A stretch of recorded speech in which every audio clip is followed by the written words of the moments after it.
안녕하세요. 사연에 빠지다의 DJ 민영입니다. 오늘 사연자는 생각지도 못했던 반전에 혀를 내둘렀다는데요. 과연 어떤 사연인지 들어보겠습니다. 오늘도 두 가지 사연 준비되어 있으니 끝까지 들어주시고요. 그럼 오늘의 사연 바로 시작해 볼게요. 구독과 좋아요도 잊지 말고 꾹 눌러주세요. 안녕하세요. 저는 결혼한 지 10년이 조금 넘은 40대 여자입니다. 저는 아들 하나, 딸 하나 해서 애 둘을 키우고 있는 전업주부예요. 남편은 시아버지께서 운영하시는 회사에서 시아버지를 도와 일하고 있습니다. 저는 평범한 집안에서 태어나 남들 학교 갈 때 학교 가고 취직할 때 취직해서 살다가 결혼도 남들 다 할 때 무난하게 했거든요. 남편과도 사이가 좋아서 결혼 생활 내내 큰 고비 없이 잘 지냈습니다. 특히나 시아버지께서 하시는 사업이 잘 돼서 결혼할 때 시부모님이 사시는 같은 아파트에 신혼집도 해주시고 생활비도 많이 도와주셔서 제가 일도 그만두고 애들한테 집중할 수 있게 해주셨어요. 문제라고는 없을 것 같은 제 인생에 얼마 전 한 가지 고민이 생겼습니다. 고민거리는 바로 시어머니예요. 결혼 초기에는 그렇지 않았는데 몇 년 전부터 시어머니께서 좀 이상해졌습니다. 원래 시어머니도 평범한 가정주부였어요. 그런데 몇 년 전 취미생활로 문화센터를 다니면서 또래 아주머니들과 어울려 다니시더니 분위기가 많이 달라졌어요. 말투나 행동도 그렇고 씀씀이도 많이 달라졌어요. 원래는 미용실에서 염색하시는 것도 벌벌 떠시던 분인데 문화센터에서 친해진 분들과 어울려 다니시면서 강남에 있는 미용실에 가서 머리도 하고 네일이랑 마사지도 정기적으로 받으러 다니세요. 이렇게 좋은 걸 내가 몇십 년 동안 왜 모르고 살았나 몰라. 사람들이 다들 나더러 너무 바보처럼 살았대. 시어머니는 네일 색깔을 바꾸고 오실 때마다 너무 좋아서 하루 종일 손만 바라보고 계세요. 그런 모습을 보면 저는 마음이 좋았습니다. 시어머니께서 행복해 하시는 것 같아서요. 맞아요. 지금까지 자식 키우느라 고생 많이 하셨는데 노년을 즐겁게 보내시면 좋죠. 시어머니 말씀이 맞습니다. 결혼해서 자식 낳고 평생 남편이랑 자식들 뒷바라지만 하면서 사셨으니 이제 좀 여유롭게 지낼 수 있으면 좋아요. 그런데 시어머니는 좀 과해도 너무 과했어요. 그러다 보니 시아버지와 자꾸만 문제가 생겼습니다. 남편도 시어머니를 이해하지 못하는 눈치였고요. 미용실이나 네일, 마사지 같은 건 별거 아니었어요. 어느 날 시어머니와 제가 백화점에 살 게 있어서 같이 갔었는데 글쎄 시어머니께서 백화점 VIP더라고요. 아시죠? 백화점 VIP가 되려면 1년에 백화점에서 몇천 이상은 무조건 써야 가능해요. 저는 놀라서 시어머니께 물었습니다. 분명 그 전까지는 VIP가 아니었는데 어떻게 VIP까지 됐냐고요. 그러자 시어머니께서 하시는 말씀이 기가 막혔습니다. 나랑 문센 다니는 아줌마 중에 백화점 VIP 아닌 사람이 나밖에 없는 거야. 그래서 내가 너희 시아버지한테 말해서 작년 1년 동안 명절 선물이며 거래처 선물, 장 보는 거 다 지출은 이 백화점에서만 하고 다녔지. 그랬더니 VIP가 되긴 하더라. 애미 너도 오늘 사는 거 내 카드로 사고 나한테 현금으로 줘. 저는 시어머니의 말씀에 입이 떡 벌어졌습니다. 알고 보니 시어머니께서 백화점 VIP가 되겠다고 주변 사람들 물건까지 본인이 계산해서 돈으로 받기도 하고 시아버지 회사에 들어가는 지출을 모두 다 본인 카드로 해서 경비 처리했나 보더라고요. 저는 그렇게까지 할 일인가 싶어 시어머니에게 말씀을 드리려다 말았습니다.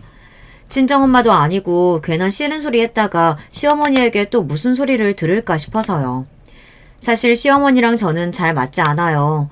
세상에 어떤 시어머니와 며느리가 맞을까 싶기도 하지만 저와 시어머니는 유난히 더 안 맞았습니다. 시어머니는 항상 뭐든 본인 생각이 다 맞는다고 하시는 분이기 때문에 괜한 분란 만들고 싶지 않아 저는 그러려니 하고 넘겼습니다. 그러던 와중에 일이 터졌어요. 시어머니께서 사고를 쳤습니다.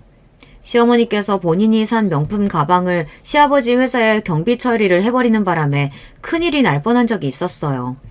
시어머니는 영수증이 잘못 포함돼서 실수한 거라고 하셨지만 그걸 믿을 사람은 아무도 없었습니다. 그날 회사가 난리가 났었어요. 시아버지 회사가 큰 기업은 아니지만 그래도 시할아버지 때부터 내려온 단단한 중소기업이에요. 그 일로 경리과 직원들과 임원들이 난리를 쳐서 앞으로는 시어머니께서 일절 회사 관련해서 지출하는 일은 하지 않는 것으로 일단락됐습니다. 하지만 화가 난 시아버지께서는 참지 않으셨죠. 집에 있기 심심하다고 본인이 백화점 왔다 갔다 하면서 일 좀 하겠다고 하길래 기껏 허락해줬더니만 이런 대형 사고를 쳐? 거기다가 카드사에 확인해보니 당신이 1년에 백화점에 가서 사들인 게 5천이 넘는다던데 당신 도대체 뭐라고 다닌 거야? 시아버지는 그때까지도 시어머니께서 백화점에서 그렇게까지 돈을 쓰고 다니는지 모르셨던 거예요. 대부분 주변 지인들의 물건을 카드로 긁고 현금을 받거나 회사 물건들을 지출했으니 시아버지는 모르고 계셨던 거죠. 그럼 어떻게 해요? 나 빼고 다들 백화점 VIP라는데 내가 명색이 사업하는 남자랑 사는데 나만 구질구질하면 되겠어? 당신 지금 그깟 백화점 VIP 한번 대보겠다고 이사단을 냈다는 거야? 당신 미쳤어? 시아버지께서 원래 혈압도 높으시고 성격도 욱하세요. 그래도 손주들 생기고 나서는 웬만하면 화도 안 내시려고 하고 애들 앞에서 소리도 안 지르려고 하시는데 그날은 터지고 말았죠. 아버지 이제 고정하세요. 어머니도 실수하신 거라고 하시니까 이제 다신 이런 일 없을 거예요. 남편이 나서지 않았다면 큰 싸움으로 번졌을 거예요. 시아버지께서는 끝까지 다시는 이런 사고 치지 말라며 시어머니께 신신당부했습니다. 그 일이 있고 나서 시아버지께서는 시어머니의 카드 한도를 확 내려버리셨어요. 시아버지로서는 당연한 조치였어요. 하지만 시어머니께서는 불만이 이만저만이 아니었습니다. 매일 투덜거리셨어요. 그리고 가장 불편한 건 저였습니다.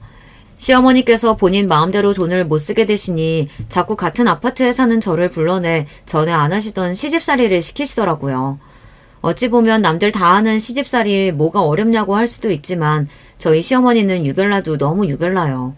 일일이 말로 설명하기 어렵지만 사람을 피곤하게 하는 게 있어요. 제가 아침에 애들을 학교에 보내고 집에 들어와서 좀 쉬고 있으면 득달같이 전화가 옵니다. 너는 애들 보내고 나면 할 일도 없으면서 집에 들러서 나랑 좀 같이 놀아주고 가지. 꼭 그렇게 바로 올라가야겠니? 시댁이 바로 같은 동에 2층이고 저는 10층이에요. 저도 애들 보내고 나름 할 일이 많은데 매일 전화 와서 같이 백화점 가자, 놀러 가자, 밥 먹으러 가자. 정말 스트레스였습니다. 저도 오늘은 집에 할 일이 많아서 못 나갈 것 같아요. 다음 주에나 같이 점심 먹어요, 어머님. 애들이 학교에 가면 1시에 끝나요. 고작 3, 4시간 쉬는 시간인데 매일 아침이면 연락해서 그 시간마저 방해하려고 하시니 은근 짜증이 났습니다. 암튼 요즘 며느리들은 시어머니가 말을 해도 자기 할 말만 다 한다니까. 나는 옛날에 우리 시어머니가 오라고 하면 자다가도 벌떡 일어나서 갔어.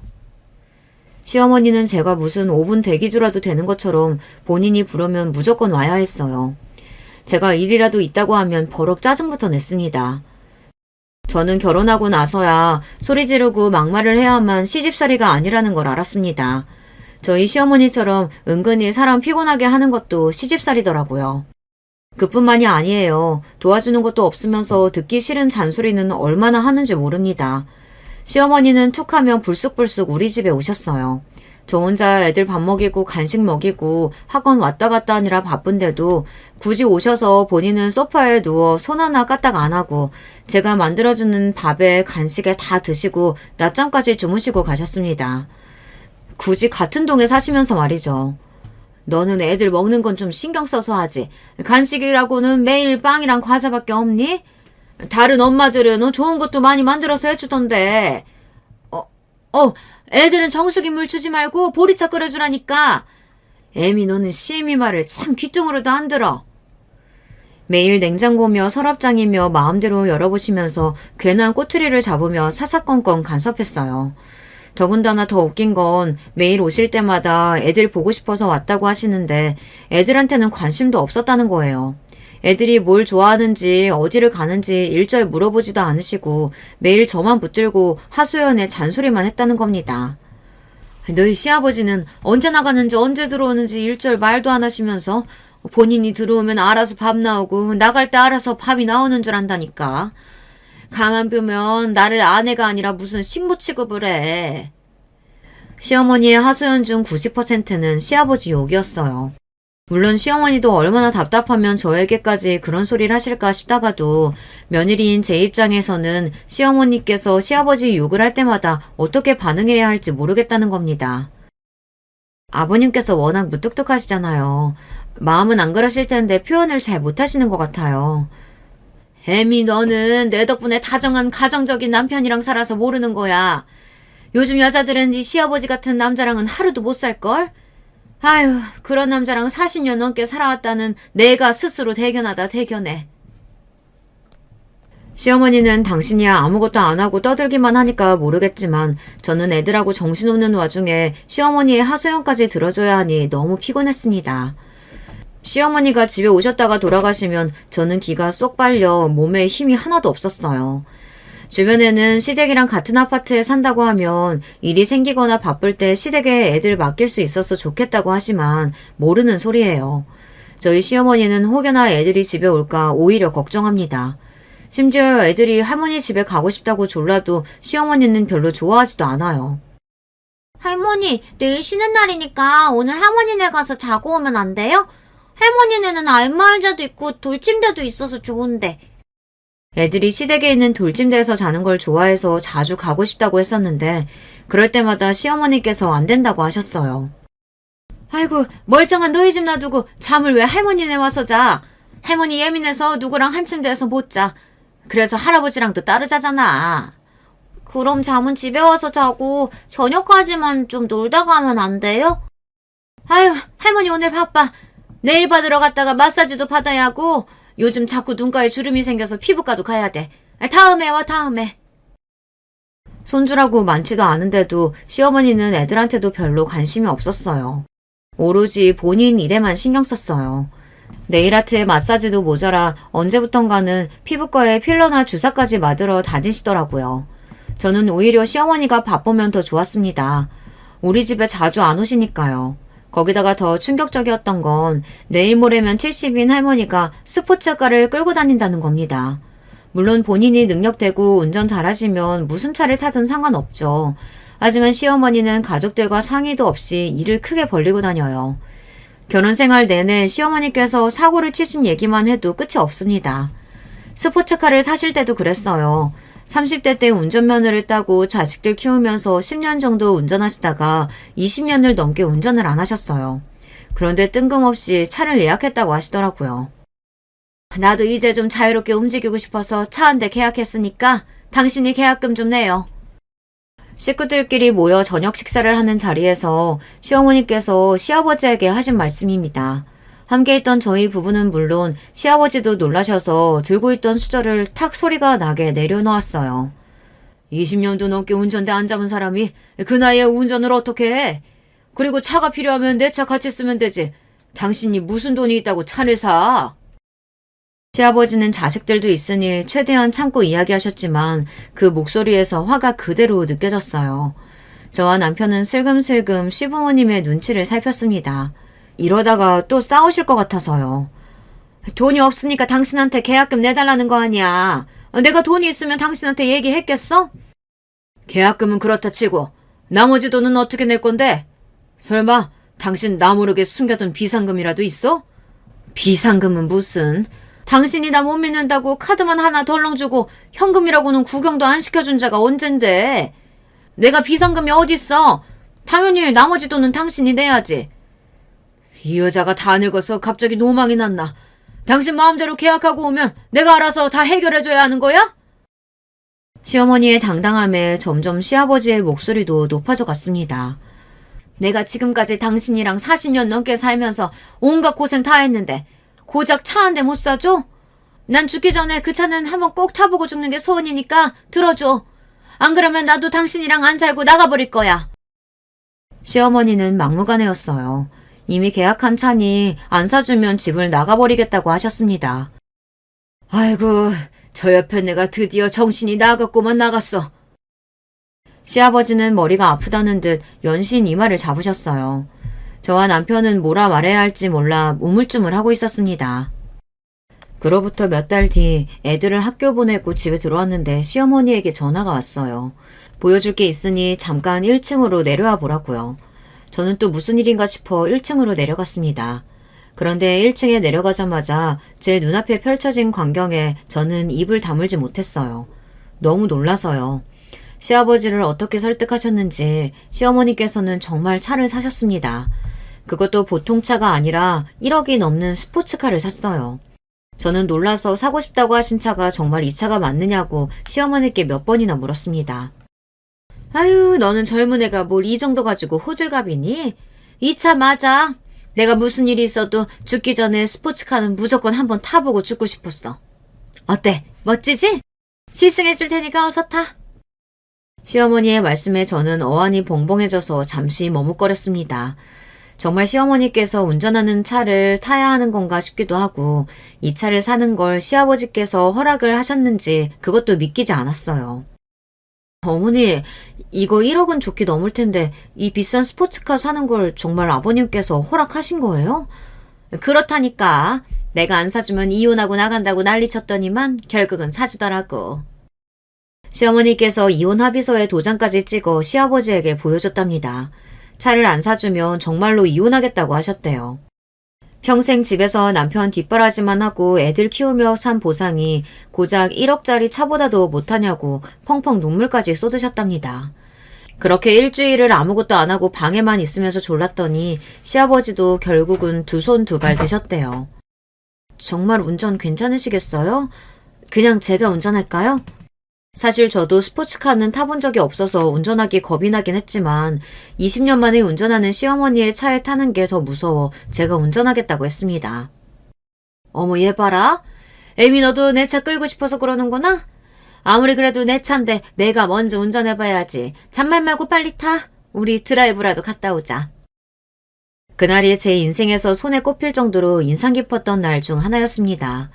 1억이 넘는 스포츠카를 모는 시어머니의 조수석에 타본 며느리가 세상에 몇이나 있겠어요.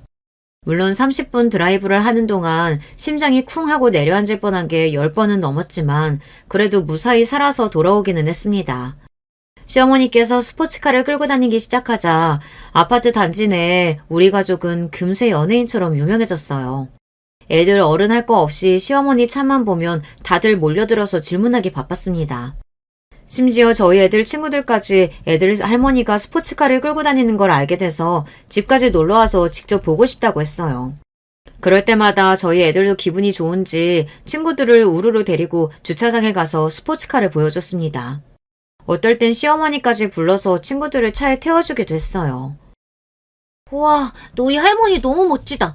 저도 나중에 할머니 나이 정도 되면 돈 많이 벌어서 스포츠카 끌고 다니고 싶어요.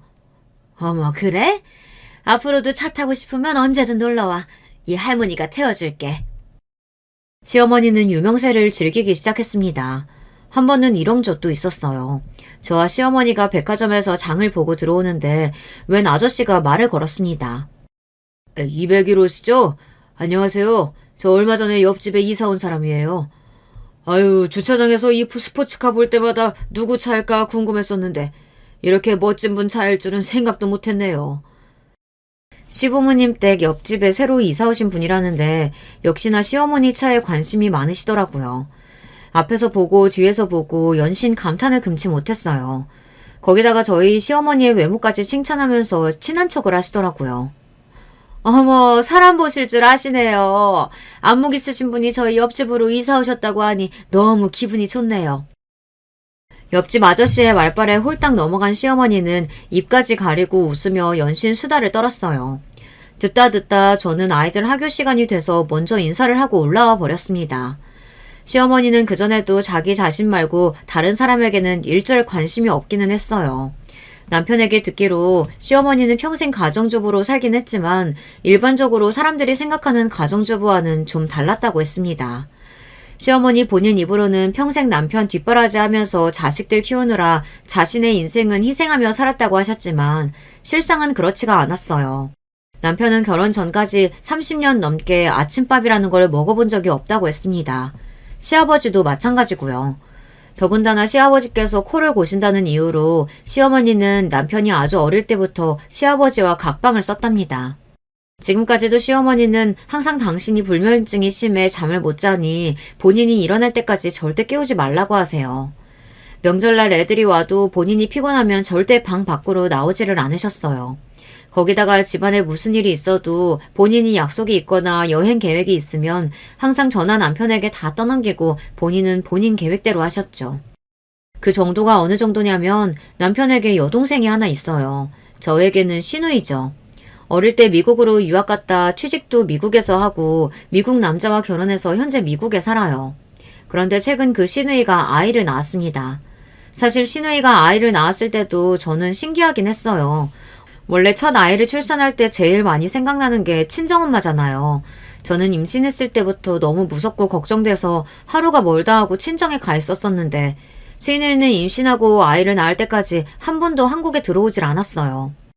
저도 결혼한 지 꽤 됐지만 그동안 시누이를 본 게 제 결혼식 때와 시누이 결혼식 때 딱 2번이었어요.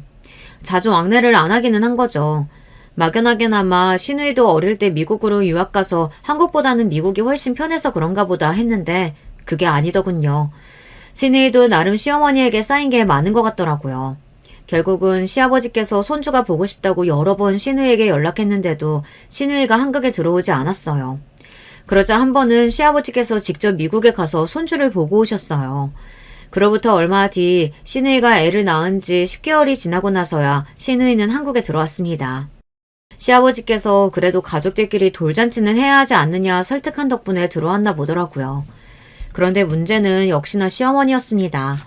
몇 년 만에 딸이랑 사위가 미국에 들어왔는데도 일절 신경을 안 썼어요. 그러다 결국에 시누이랑 시어머니랑 싸움이 났나 보더라고요. 내가 엄마한테 밥을 해달래, 애를 봐달래. 몇 년 만에 미국에서 사위가 들어왔으면 씨암탉은 아니더라도 같이 밥은 한번 먹어야 되는 거 아니야? 어떻게 된 장모가 5년 만에 만난 딸이랑 사위 두고 맨날 그렇게 놀러 다닐 수가 있어? 시누이도 서운할 만했어요. 시누이가 미국에서 결혼하고 나서 시아버지는 몇 번 미국에 왔다 갔다 하셨지만 시어머니는 오래 비행기 타는 거 싫고 영어 울렁증이 있다면서 한 번도 안 가셨어요. 그랬으니 정말 시어머니와 시누이는 거의 5년 만에 만나는 거였죠.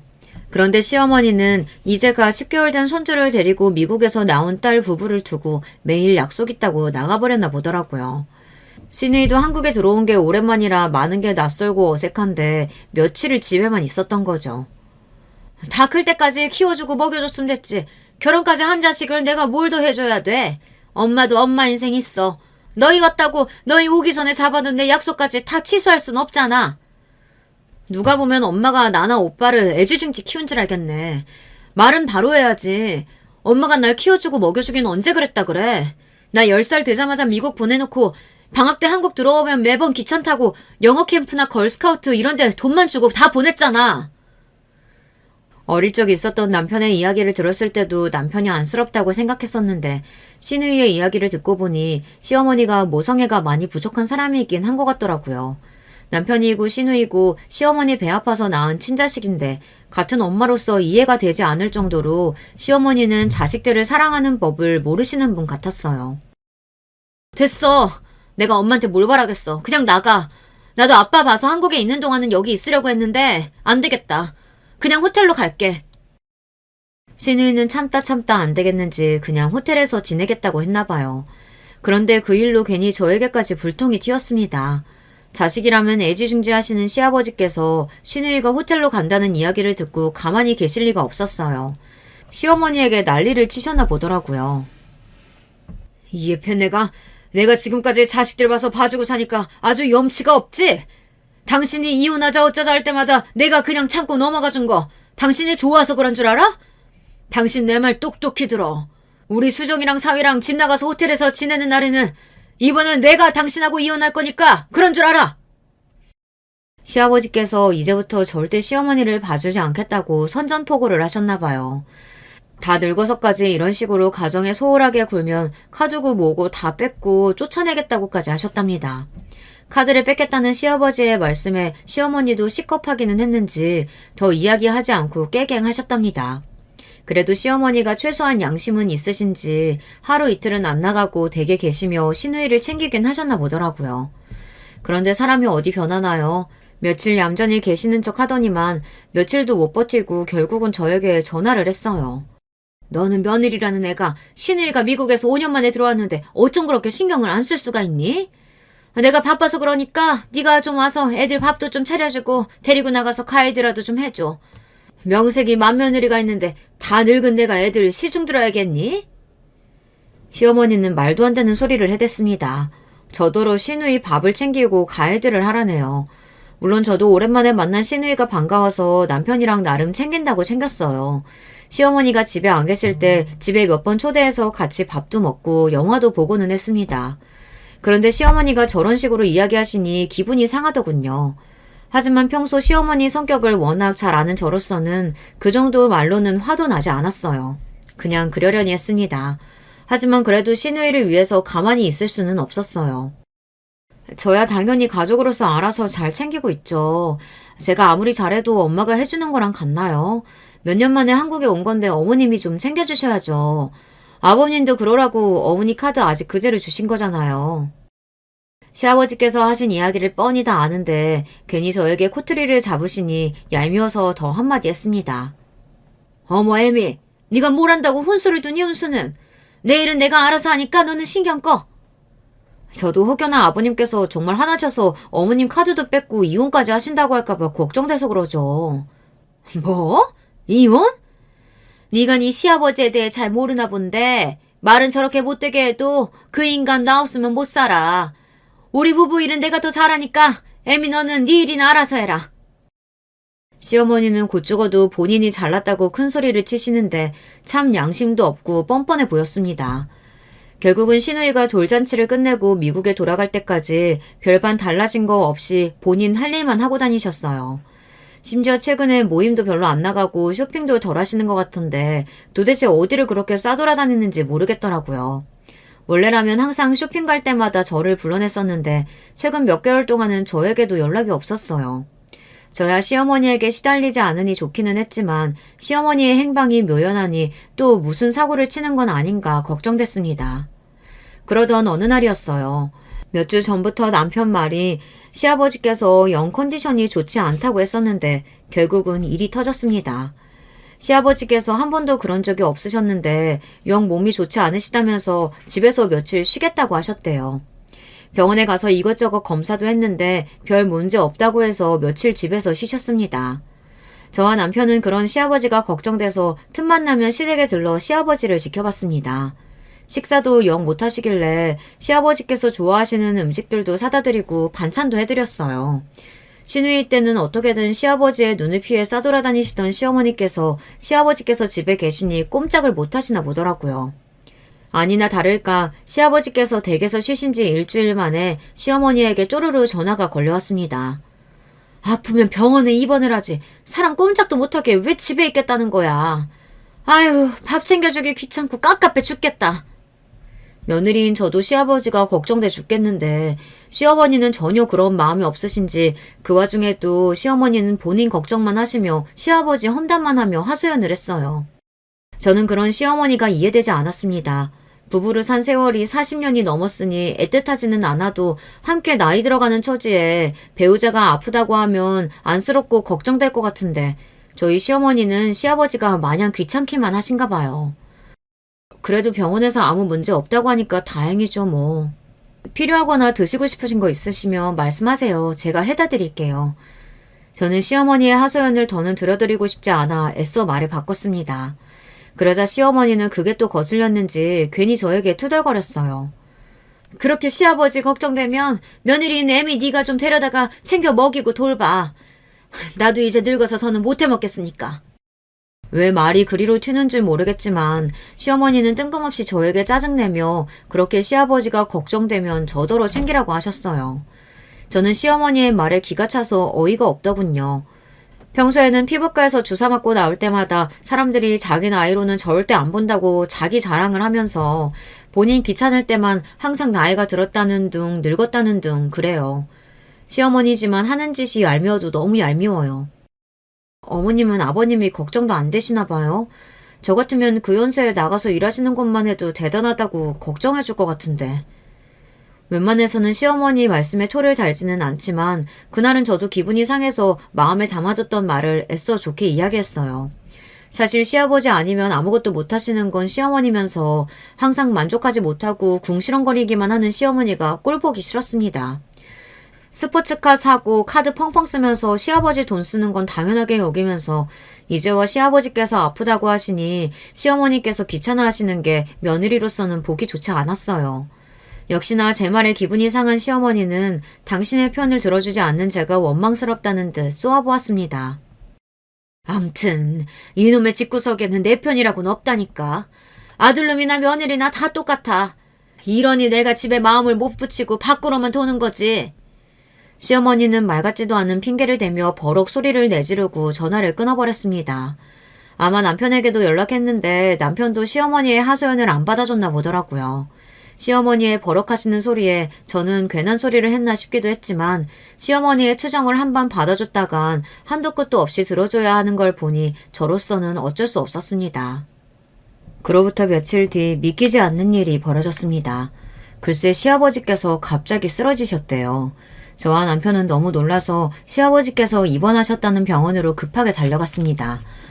알고 보니 시아버지께서 아무래도 몸이 너무 좋지 않아 평소 친하게 지냈던 병원의 교수님을 찾아갔다가 병원 앞에서 쓰러지셨다고 하더라고요. 다행히 병원 앞에서 쓰러져서 빠르게 응급조치를 한 덕분에 위험한 상황까지는 가지 않았지만 앞으로 상태를 지켜봐야 한다고 하더라고요.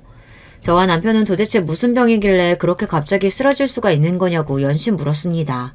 지금 당장 빨리 검사해서 무슨 병인지 알려달라고 했어요. 임 사장이 그동안 많이 힘들었는지 몸이 많이 쇠약해져 있어요. 우선 컨디션부터 회복해야 무슨 검사를 해도 할 수 있을 것 같으니 며칠 입원하고 지켜봐야 할 것 같습니다. 의사 선생님은 계속 심신쇠약이라고만 하는데 저와 남편은 마음이 놓이질 않았습니다. 얼마 전에 검사했을 때만 해도 분명 별 문제 없다고 했었는데 얼마나 몸 상태가 좋지 않으면 검사도 못할 정도로 심신이 쇠약해진 건가 싶어서요. 저와 남편은 시아버지가 아무래도 걱정돼서 당분간은 시어머니를 도와 시아버지께서 회복하시는 데에만 힘써야겠다 싶었습니다. 그래서 시어머니에게 최대한 시아버지의 간호를 저와 남편이 돕겠다고 했어요. 그런데 예상치도 못한 일이 벌어졌습니다. 시어머니께서 생각지도 못한 말을 하시더라고요. 아유, 집에서 간호하는 것도 힘든데 내가 그 좁아터진 병원에서 너희 아버지를 어떻게 모셔? 난 바빠서 못하니까 할 일 없는 애미 네가 모셔라. 그 정도는 며느리가 당연히 해야지. 저와 남편은 시어머니의 말씀에 너무 당황해서 말문이 다 막혔습니다. 엄마, 그게 무슨 말이야. 아버지 간호하는 걸 연수 엄마가 해, 왜? 엄마가 해야지. 안 그래도 엄마 힘들 것 같아서 우리가 도와드릴 생각이었어. 어머, 얘 말하는 것 좀 봐. 너희가 남이야? 도와주긴 뭘 도와줘. 그리고 애미 너 결혼하고 10년 가까이 너희 시아버지가 주는 생활비로 애들 키워놓고 이제 와서 발뺌하는 거니? 세상에 공짜가 어딨어. 받았으면 일을 해야지. 시어머니의 말에 저는 순간 울컥했습니다. 이제 와서 생활비 이야기를 하시는데 가슴이 떨릴 정도로 서럽더군요. 어머니, 어떻게 그렇게 말씀하실 수가 있어요? 저 큰애 낳고 육아휴직 끝나고 출근하려고 하는데 어머니께서 엄마가 애 떼놓고 나가면 어떡하냐고 내가 돈 줄 테니까 일 그만두고 애 키우라고 하셨잖아요. 그랬습니다. 저는 애를 낳고도 일을 그만둘 생각은 없었어요. 시어머니께 애 봐주실 수 있냐 부탁드렸는데 단번에 싫다고 하셔서 어린이집까지 다 알아본 상태였어요. 생활비 줄 테니까 일 그만두라고 한 건 시어머니였습니다. 당신이 시아버지한테 이야기해 줄 테니 얌전히 집에서 애나 보라고요. 그래놓고 툭하면 집에서 노는 사람 취급하면서 무시하더니만 이제는 돈 줬으니 시아버지 간호를 하라네요. 순간 저는 눈물이 왈칵 쏟아질 것 같았습니다. 시어머니 말 한마디 한마디가 제 가슴을 후벼 팠어요. 그동안 시부모님 돈으로 호의호식 살았으면 며느리로서 시아버지가 아프면 모시는 게 당연하지. 어디서 살랐다고 큰 소리야? 엄마, 그만 좀 하세요. 아버지가 큰 병 걸린 것도 아니고 옆에서 돌봐드리면서 지켜보기만 하면 되는 건데 아버지 일을 애 엄마한테 떠넘기는 게 말이 돼요? 남편이 나서서 시어머니에게 무슨 소리 하는 거냐며 따져 물어도 시어머니는 전혀 아랑곳하지 않으셨어요. 오히려 이제 대놓고 적반하장으로 나왔습니다. 아휴, 몰라. 나는 너희 아버지 옆에 단 한 시간도 있고 싶지 않으니까 너희가 병원에 가서 간호를 하든 간병인을 구하든 알아서 해. 시어머니는 본인이랑은 상관없는 일이라며 머리를 절레절레 흔들더니 나가버렸습니다. 저와 남편은 너무 기가 막혀서 혀를 내둘렀어요. 아무리 시아버지와 사이가 좋지 않으셨다고 해도 그렇지 어떻게 저렇게까지 하실 수 있나 싶었습니다. 시어머니랑은 도저히 말이 통하지 않으니 더는 말도 섞고 싶지 않았습니다. 할 수 없이 그날 이후 남편과 제가 시아버지를 돌봤습니다. 남편이 어떻게든 도우려고 많이 노력했지만 시아버지께서 갑작스레 쓰러지시는 바람에 회사도 비상이라 남편이 회사를 오래 자리를 비울 수가 없었어요. 시아버지께서 갑자기 쓰러지시는 바람에 회사도 비상이라 남편이 회사에 오래 자리를 비울 수가 없었어요. 그러다 보니 자연스레 제가 시아버지 곁에 머무는 날이 많았습니다. 애들 돌보면서 병원에 왔다 갔다 하는 게 생각보다 정신은 없었지만 그래도 시아버지께서 하루라도 빨리 회복만 하시기를 바랬습니다. 그러던 중 믿기지 않는 일이 벌어졌어요. 끔찍한 광경을 제 두 눈으로 목격하고 말았습니다.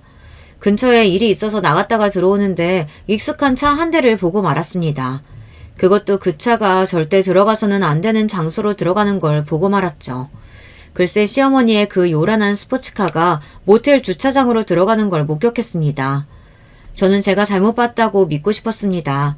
아니, 잘못 봤다고 생각했어요. 그래서 저는 모텔 주차장으로 따라 들어갔습니다. 모텔로 들어간 게 시어머니의 차라도 차 안에는 시어머니가 아닌 다른 사람이 타 있기를 바랬어요. 그런데 제 기대는 산산이 부서지고 말았습니다. 조수석에서 시어머니가 밝게 웃으며 내렸어요. 더군다나 더 기가 막힌 건 운전석에서 내린 남자가 저도 아는 사람이었다는 겁니다. 바로 몇 달 전 아파트 주차장에서 만났던 이웃이었어요. 시댁 바로 옆집에 새로 이사 왔다던 바로 그 아저씨요. 저는 입이 다물어지지 않아 그 자리에 한참 멍하니 서 있었습니다. 시어머니의 불륜을 목격하는 며느리가 저 말고 이 세상에 또 있을까요? 저는 모텔 주차장에서 시어머니와 옆집 아저씨를 보고 난 이후 도무지 어떻게 해야 할지 몰라 혼자 끙끙 앓았습니다. 그리고 병실에 홀로 누워 계신 시아버지가 더 안쓰럽게 느껴졌어요. 평생 회사와 가정만을 생각하며 살아오셨는데 이 연세에 아내의 배신까지 겪게 되셨으니 얼마나 속이 상하실까 싶어서요. 시어머니의 일도 일이었지만 우선 시아버지께서 하루라도 빨리 회복하시는 게 먼저이니 저는 시아버지의 병간호에 더 힘을 썼습니다. 시어머니께서 그동안 집안일에도 일절 신경도 안 쓰고 소홀했던 건 역시나 정신이 딴 데 팔려서였어요. 저라도 시아버지 곁에서 잘 챙겨야 시아버지께서 금방 일어나실 거라고 믿었습니다. 저는 매일 같은 시간 병원에 들러 시아버지께 책을 읽어드리기도 하고 재미있는 이야기도 해드리며 곁을 지켰습니다. 그러던 중 믿기지 않는 일이 벌어졌어요. 그날은 제가 오후에 일이 있어 조금 일찍 병원에 들렀는데 병실 문을 열자마자 너무 놀라서 뒤로 넘어질 뻔했습니다. 분명 바로 그 전날까지만 해도 누워 계셨던 시아버지께서 자리에서 벌떡 일어나 창 밖을 보고 계셨어요. 저는 너무 놀라서 들고 있던 짐들도 그대로 바닥에 다 떨어뜨리고 시아버지에게 달려갔습니다. 아버님, 정말 일어나신 거예요? 너무 잘하셨어요. 저 아버님 큰며느리 누군지 알아보시겠어요? 저는 시아버지 앞으로 다가가 너무 좋아서 밝게 웃었습니다. 신이 나서 곧장 남편에게 전화하려던 참이었어요. 그러자 시아버지께서 멍한 눈동자로 저를 빤히 바라보시면서 전화하지 말라고 하셨습니다. 그러더니 한다는 말씀이 충격적이었어요. 혜미, 내가 너까지 속여서 너무 미안하다. 근데 나 아픈 거 아니야. 멀쩡해. 너희 시어머니 때문에 내가 쓰러진 척 연기 좀 했다. 저는 순간 시아버지의 말씀에 어안이 벙벙해져 무슨 소리를 하시는 거냐고 물었습니다. 그러자 시아버지께서 하시는 말씀이 말 그대로래요. 혜미, 너도 한 거지? 네 시어머니 바람 피우는 거. 그래서 매일 내 앞에 찾아와서 한참 울다 간 거지. 저는 입이 떡 벌어지고 말았습니다. 제가 매일 병실로 찾아와 책을 읽어드리기도 하고 이런저런 이야기를 혼자 떠들다 결국은 눈물이 터져 한참을 울다가 가기는 했어요.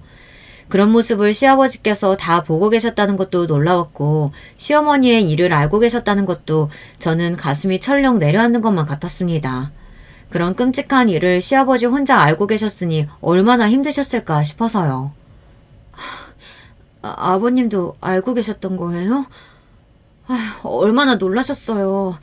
혹시 그 일 때문에 놀라서 쓰러지신 거예요? 저는 그때까지도 시아버지께서 시어머니를 속이기 위해 쓰러진 척 연기한 거라는 걸 이해하지 못했습니다. 시어머니의 외도 사실을 알고 쓰러졌다가 일어나신 줄 알았어요. 네 시어머니 하는 짓 중 어디 정상적인 일이 한 가지라도 있니? 나는 더 놀랍지도 않다. 이야기 나온 김에 오늘 밤 다 밝혀야겠어. 그래서 그런데 애미 네가 내 부탁 좀 들어줄래? 시아버지의 단호한 눈빛에 저는 순간 침을 꼴깍 삼켰습니다. 시아버지는 그날 저녁 시어머니와 남편만 데리고 시댁으로 오라고 하셨어요. 그럼 당신이 다 알아서 정리하겠다고요. 그날 저녁 시어머니에게 연락을 드렸습니다. 남편과 저녁에 댁에 가겠다고요. 그러자 시어머니께서 하는 말이 오늘은 늦게 들어갈 예정이니 저에게 집으로 오지 말라고 하셨어요. 저는 기가 막혔습니다. 무슨 일이 벌어지는 줄도 모르고 또 나가서 그 논팽이 상간놈을 만나는 건가 싶어서요. 다시금 그날 모텔 주차장에서 봤던 시어머니의 밝은 얼굴이 떠오르니 저는 온몸에 소름이 돋아 더는 말이 곱게 나가지 않았습니다. 어머님은 도대체 무슨 생각을 하고 사시는 거예요? 아버님께서 한 달 넘게 병원에 누워 계신데 어떻게 한번 들여다보지도 않고 그렇게 계실 수가 있어요? 제 격앙된 목소리에 역시나 기분이 상한 시어머니는 기가 막히다는 듯 콧방귀를 꼈어요. 뭐? 무슨 생각하고 사는 거냐고? 너 지금 그게 시애미한테 할 소리냐? 너야말로 그깟 병원 몇 번 왔다 갔다 했다고 할 도리 다 한 것 같은가 본데 너희 시아버지 일어나면 내가 똑똑히 말해줄 거야. 당신 쓰러져 있는 동안 네가 나 무시하고 막말했다고. 그러면 너한테 콩고물이라도 떨어질 줄 아냐? 너한텐 유산이고 뭐고 한 푼도 남기지 말라고 할 거니까 그런 줄 알아. 와, 이제는 하다하다 멀쩡하게 살아계신 시아버지를 상대로 유산 이야기까지 하더군요. 저는 시어머니의 행동이 너무 괘씸해서 아주 작은 힌트라도 하나 던져줬습니다. 오늘 저녁까지 혼자 마음 좀 졸이라고요. 제가 시어머니를 위해 준비한 게 있었거든요. 오늘 안 오시면 아마 평생 후회하실 거예요. 제가 어머님 댁 옆집 사시는 아저씨 식사 좀 대접한다고 어머님 댁으로 초대했거든요. 그랬습니다. 오늘의 이벤트에 초대된 손님은 저와 남편 시어머니뿐만이 아니었어요. 옆집 상간남 아저씨도 제가 초대했습니다. 옆집 아저씨라는 소리에 시어머니께서는 입을 싹 다물었어요. 그러더니 잠시 후 입을 뗐습니다. 아니, 애미, 너는 나랑 상의도 안 하고 아무나 집에 초대하고 그러면 어떡해? 소리는 지르고 있었지만 분명 시어머니의 목소리는 떨리고 있었어요. 며칠 전에 제가 장보고 들어오는 길에 짐을 좀 많이 들고 있었는데 아저씨께서 짐까지 들어주셨어요. 감사해서 제가 식사 대접한다고 했어요. 바로 옆집에 산 지도 꽤 됐는데 인사 한번 제대로 못했잖아요.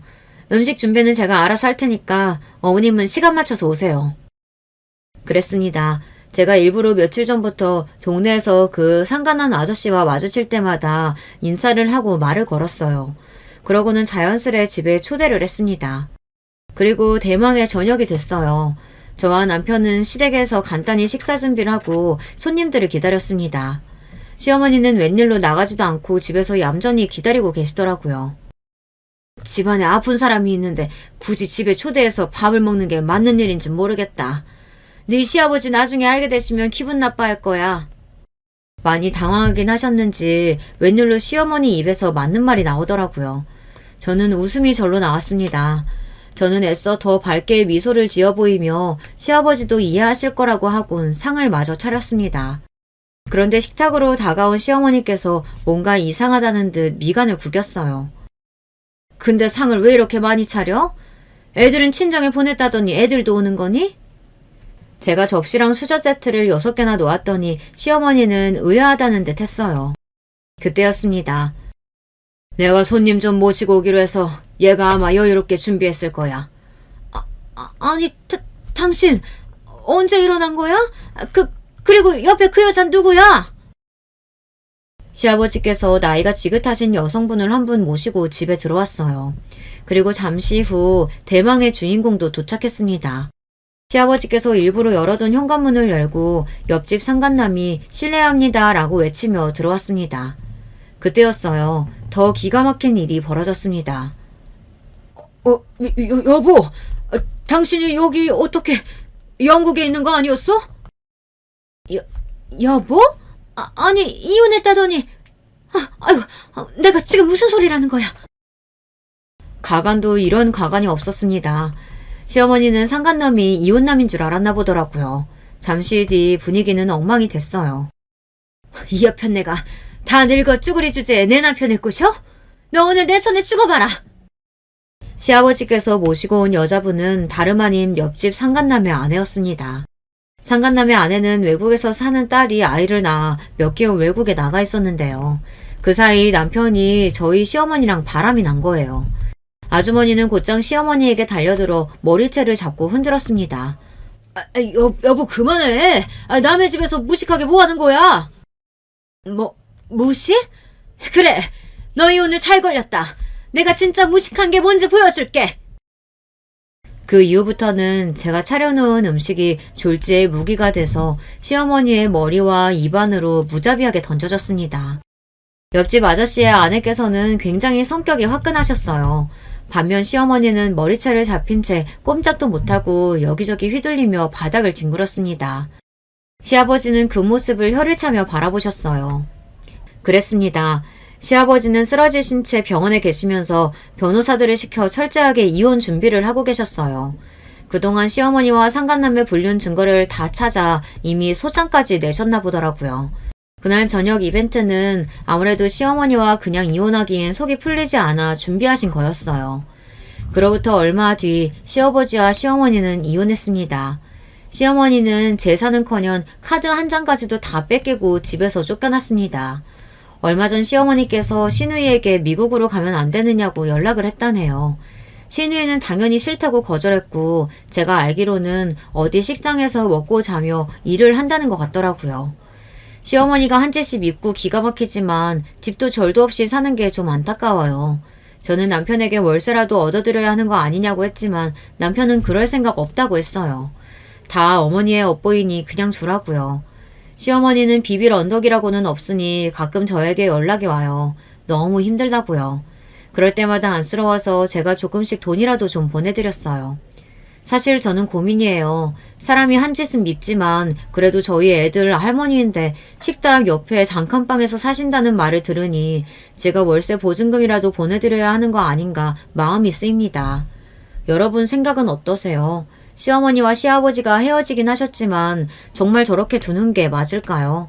여러분은 어떻게 생각하시는지 댓글로 남겨주시면 하나하나 읽어보고 참고하도록 하겠습니다. 제 이야기 끝까지 들어주셔서 감사해요. 여러분의 가정에는 항상 화목한 일만 있으시길 바라겠습니다. 안녕하세요. 저는 경기도에 사는 30대 후반 여자입니다.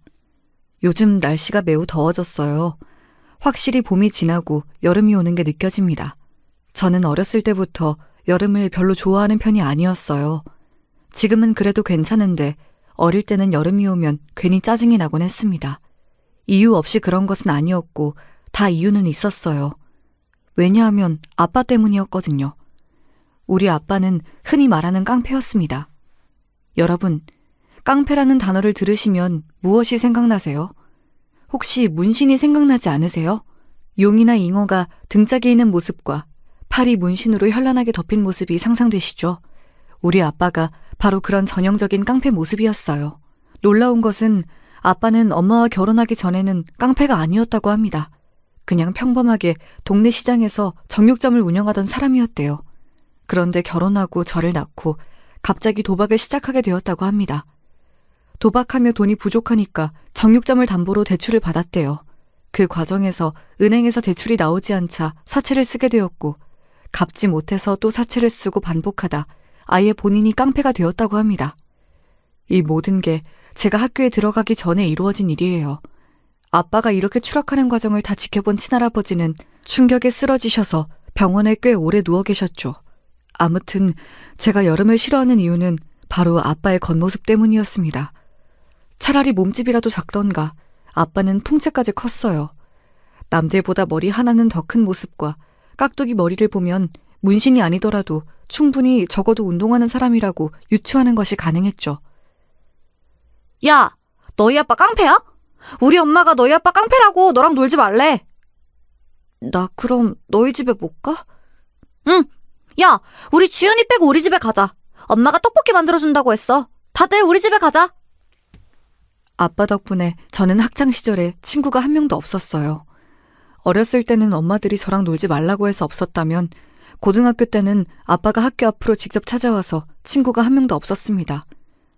제가 중학교 때 사춘기를 겪으며 따돌림을 심하게 당했거든요. 그때 괴롭힘이 심했는데 집에는 말하지 않았어요. 안 그래도 아빠 때문에 종일 공장에서 고생하는 엄마한테 근심을 얹어주기가 싫었거든요. 그런데 고등학교에 올라가고 그 괴롭힘이 점점 심해졌습니다. 급기야 저에게 손을 대기까지 했어요. 저는 그래도 한 번도 대응하지 않았습니다. 제가 만약 거기에 맞서 싸우면 역시 그 나물의 그 밥이라는 소리를 들을 게 뻔했거든요. 그런데 어느 날은 저를 괴롭히던 무리가 책을 제 얼굴에 던져서 그대로 상처가 났어요. 그리고 하필이면 그날 아빠가 집에서 저랑 같이 밥을 먹었습니다. 원래 집에도 잘 들어오지 않던 양반이 하필 그날 제 얼굴을 봤던 거죠. 야, 딸, 얼굴에 그게 뭐냐? 너 어디서 맞고 다니냐? 됐어. 아빠는 밥이나 먹어. 아빠야말로 밖에서 싸움 그만하고 다녀. 야, 내가 왜 밖에서 그렇게 싸돌아다니는데? 야, 너 얼굴 누가 그렇게 했어? 앞장서, 아우. 일 크게 만들지 마. 엄마한텐 비밀로 해. 그리고 아빠한테 알려줄 생각 없으니까 가만히 앉아서 밥이나 먹어. 다른 건 몰라도 내가 미선이랑 너 괴롭히는 것들은 다 죽여버릴 거야, 어? 알았으니까 밥이나 먹으라고. 그리고 엄마 괴롭히는 건 아빠야. 밖에서 싸울 시간에 돈이나 벌어오라고. 엄마가 왜 종일 공장에서 일하는데. 그래, 미안하다. 여기서 주목할 점은 아빠는 저와 엄마에게는 무척 약했다는 사실이에요. 그리고 놀랍지만 무려 엄마는 아빠의 첫사랑입니다. 외할아버지는 그래서 아빠를 아예 외가에 발도들이지 못하게 하셨어요. 저 망할 놈이 우리 미선이 절대 고생 안 시킨 데서 결혼 허락했더니 깡패가 되어서 용이랑 잉어를 몸에 도배할 줄은 몰랐지. 내가 진짜 주연이만 아니었어도 이혼시켰어. 아니야! 지금이라도 이혼해! 아이고, 미선아. 아빠, 그래도 저 인간이 나랑 주연이한텐 손 안 올려요. 저러다 정신 차리면 또 잘 살 거야. 너무 걱정하지 마요. 그래도 덕분에 나랑 주연이 어디 가서 당하고 살진 않잖아. 아이고, 내 새끼 속도 좋다. 나는 사위만 생각하면 자다가도 화병이 나서 잠이 깨! 엄마는 외할머니 없이 외할아버지 손에 자랐거든요. 그래서 외할아버지는 엄마를 정말 끔찍하게 아끼셨어요. 그렇게 아낀 딸을 결혼시켰더니 사위가 깡패가 되었죠. 얼마나 당신에게 큰 충격이었겠어요. 외할아버지는 그런 엄마가 안타깝다고 돈이 생기면 우리 집에 가져다 주셨어요. 덕분에 아주 찢어지게 가난하게 살진 않아도 되었죠. 아무튼 저렇게 아빠와 저녁을 먹고 다음 날이었어요. 그날도 저를 괴롭히던 무리는 여전했어요. 야, 이지연! 너희 아빠 깡패라며! 그럼 나랑도 싸울래? 너 나랑 1대1로 싸울래? 저는 하도 어릴 때부터 저런 괴롭힘을 당해서 담담했어요. 그래서 최대한 무시하고 교문 밖을 나섰는데 제 눈앞에 아빠가 서 있었어요. 그리고 아빠는 제가 학교를 나서며 교문을 걸어오는 과정을 다 지켜보고 있었죠. 저를 괴롭히던 아이가 일부러 저를 건드는 것을 이미 목격한 뒤였어요. 야, 너 뭐야? 너 뭔데 내 딸 괴롭혀? 그래, 나 깡패다. 너 나랑 싸울래? 조그만 게 어디서 까불어? 야, 너 이름 뭐야? 아빠, 뭐야? 언제 와서 기다리고 있었어? 주연아, 비켜봐. 야, 너 이리 안 와? 너 거기 안 서? 아빠는 쌍욕을 하며 저를 괴롭히던 가해자한테 다가갔어요. 아무리 딸이 괴롭힘을 당했어도 상대는 학생이잖아요. 물론 주먹으로 싸우진 않았고 가해자도 아빠를 보자 그 기에 눌렸는지 꼬리를 금방 내렸어요. 하지만 이 사건으로 인해 저는 학교에서 완전히 혼자가 되었습니다. 야, 딸. 앞으로 너 괴롭히는 것들 있으면 말해, 알았어? 아빠가 가서 반 죽여줄게. 어디서 감히 우리 딸을 괴롭혀? 아빠가 날 제일 괴롭히잖아. 제발 가만히 있어. 웬만하면 그 깡패 조직에서 나오라고. 도대체 언제까지 그렇게 살래? 야, 섭섭하게 왜 그러냐? 내가 이렇게 살고 싶어서 사냐? 다 너랑 엄마를 위해서 그런 건데 속상하게. 아빠! 내가 몇 번을 말하니? 나랑 엄마를 위한 거는 아빠가 조직생활 정리하고 사는 거라고. 제발 손 달고 나와. 그냥 손가락 하나 잘리고 나오라고. 아빠한테 손가락 잘리고 나오라는 말이 쉽냐? 진짜 섭섭하다. 내가 너 구해준 거잖아. 아빠와 저는 틈만 나면 싸우기 바빴어요. 저는 아빠가 공장이라도 들어가서 일하길 바랐습니다. 엄마가 고생하는 게 너무 가슴이 아팠거든요. 그렇게 고등학생 때까지 저는 친구가 한 명도 없었습니다. 어차피 혼자 있는 게 익숙해서 괜찮았어요. 그러다 제가 고등학교 3학년이 된 해에 우리 가족에게 첫 번째 불행이 생겼습니다. 바로 외할아버지가 간암에 걸려 돌아가셨어요.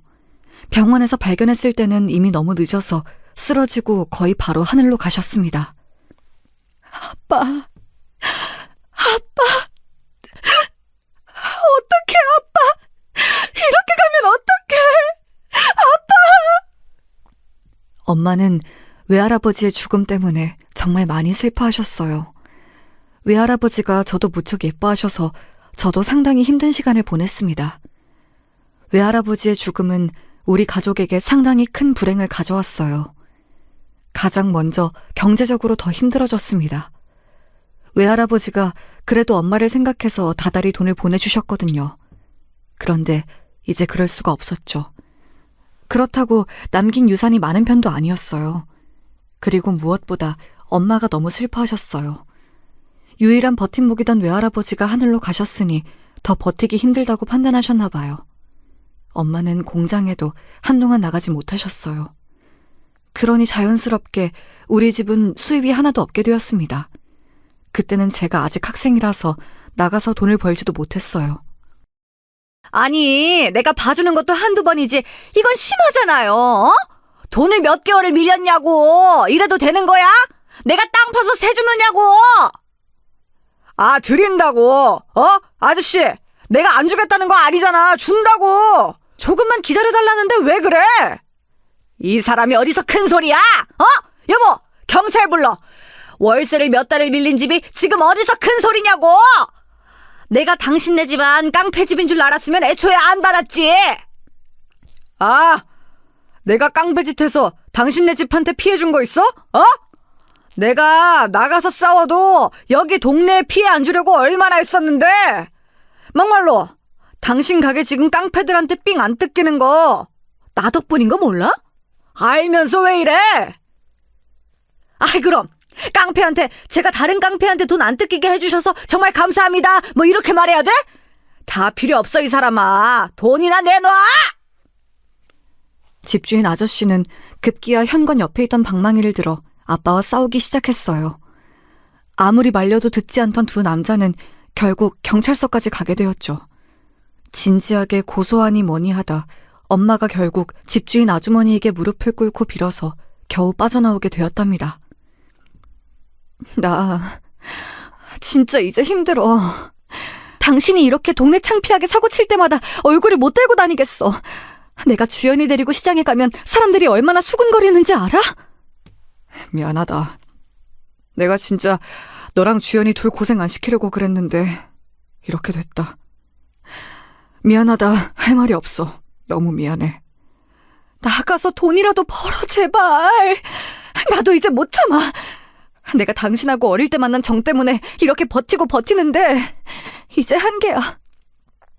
아버지도 돌아가시고 제발 정신 좀 차리면 안 돼? 미선아, 내가 정말 너한테 할 말이 없어. 너무 미안하고 또 미안해. 미안하다고 할 시간에 나가서 돈을 벌어오라고. 그날 밤 엄마와 아빠는 새벽 내내 대화했어요. 저는 중간까지 듣고 잠들었는데 일어나 보니 부모님이 둘 다 집에 계시지 않았습니다. 다시 늦은 밤이 되고 엄마는 집에 왔는데 아빠는 들어오지 않았어요. 엄마, 아빠가 안 오네? 또 어디 가서 사고 치는 거 아니야? 이제 경찰 아저씨들 얼굴 보는 것도 민망해. 이번엔 또 어디서 뭐라고 오는 거야? 설마 어제 사고 치고 오늘도 사고 치면 그게 사람이냐? 동물이지. 아휴, 내 팔자야. 내가 진짜 저 인간하고 결혼하는 게 아니었는데. 아빠도 처음부터 그런 건 아니었다며. 처음에 깡패 됐을 때 그냥 도망가서 살지 그랬어. 얘는 말을 왜 그렇게 하니? 내가 그랬으면 그럼 너는? 내가 너 지키려고 얼마나 애를 썼는데. 그리고 네 아빠가 심성은 착해. 사람이 나쁜 사람은 아니야. 지금은 그냥 방황하는 거야. 방황이라기엔 너무 길지 않아? 내 학창시절이 온통 조폭딸이라는 별명으로 불렸는데. 그건 그렇지만 그래도 너희 아빠가 우리한텐 잘하잖아. 아휴, 됐다. 이 인간 들어오면 또 배고프다 할 거야. 엄마는 밥하고 잘 테니까 너는 먼저 자. 문제가 있다면 엄마는 아빠를 매우 사랑한다는 점이었어요. 그래서 늘 제가 아빠 욕을 해도 엄마는 끝에 가서 아빠를 감싸고 돌았죠. 그리고 우리 집에 두 번째 불행이 찾아왔어요. 바로 아빠는 그날 밤 우리에게 돌아오지 않았습니다. 바로 아빠의 가출이었어요. 사실 아빠의 가출 자체가 불행은 아니었습니다. 오히려 아빠가 없으니 생활비도 줄었거든요. 하지만 아빠가 집을 떠난 뒤 엄마는 한층 더 우울해하셨습니다. 안 그래도 외할아버지가 돌아가시고 우울증에 빠졌는데 아빠의 가출이 엄마를 더 힘들게 했어요. 그리고 아빠의 가출 이후 몇 달이 지나자 깡패들이 우리 집을 찾아왔습니다.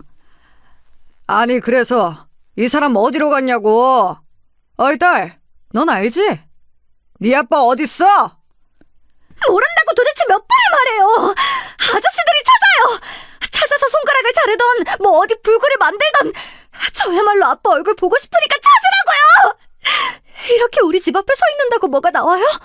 아빠가 없는데 왜 우리 집 앞에 서서 동네 사람들 눈치 보이게 하냐고요? 아니, 너는 어린애가 뭘 그렇게 악으로 똘똘 뭉쳤냐? 그냥 물어본 거잖아. 모른다고 나도. 우리 아빠 어디로 사라졌는지 모른다고. 아빠 대신 찾아달라고. 저도 지금 생각하면 어디서 그런 깡이 나왔는지 모르겠어요. 그냥 그때는 상황 자체가 답답했던 기억이 납니다. 깡패 아저씨들이 우리 집 앞에 서 있으니까 집주인 아저씨도 대놓고 싫어하셨고 동네 주민들의 눈초리가 무서웠거든요. 제가 더 답답했던 것은 엄마의 태도였어요. 도대체 월세를 더 주면서 이 집에 계속 있는 이유가 뭐야? 엄마, 난 알아. 아빠 때문이지? 아빠가 나중에라도 우리 찾아올까봐 그러는 거지? 그냥 다른 지역으로 이사 가자고 했잖아. 아무 말도 없이 나간 거 보면 분명 생각이 있어서 그런 거였을 거야. 엄마는 네 아빠 믿어. 아무 생각 없이 그럴 사람 아니야. 조금만 더 기다리자. 진짜 속이 갑갑해서 말도 나오지 않았어요. 월세를 자발적으로 올려서까지 집을 떠나지 않는 엄마를 보며 한숨을 얼마나 쉬었는지 모르겠습니다. 그리고 고등학교를 졸업하고 저는 곧바로 동네에 있는 국밥집에 취업했습니다. 대학은 생각도 하지 않았어요. 당시 저는 일단 엄마와 살아야 하니까 돈을 버는 것이 우선이었거든요. 돈을 벌어야 뭘 하니까 일단 돈을 벌었습니다. 그러다 같이 아르바이트 하던 성민이라는 오빠와 연애도 하게 되었죠. 주연아, 그런데 너희 아빠 깡패라는 거 진짜야?